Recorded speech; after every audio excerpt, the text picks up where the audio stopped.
আরে বড় ভাই আমাকে একটা দেশি মুরগি কেটে দাও তো। আরে হ্যাঁ এখনই দিচ্ছি। আরে টাকলাজিন, বড় ভাই দেখার আগে তুই সবগুলো মুরগি এই বাক্সের মধ্যে পুরে দে। আরে জলদি জলদি কর, না হলে বড় ভাই দেখে ফেলবে আর তুই ওপরে চলে যা।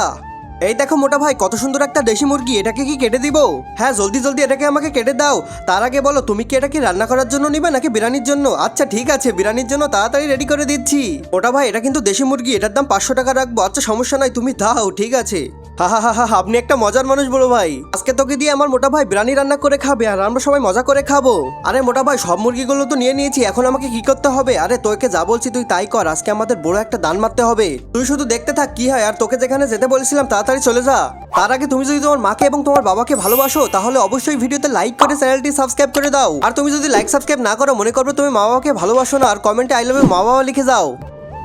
আরে মোটা ভাই গুনগুন করে কি বলছে? মোটা ভাই আপনি কি কিছু বলছেন? আরে না না, তুমি মাংসটা তাড়াতাড়ি কাটো, আমি বাড়ি যাবো। তারপর আমাকে এই বিরিয়ানি দিয়ে মুরগির মাংস রান্না করতে হবে, অনেক কাজ আমার। আচ্ছা সমস্যা নাই বড় ভাই, আমি তাড়াতাড়ি করে দিচ্ছি।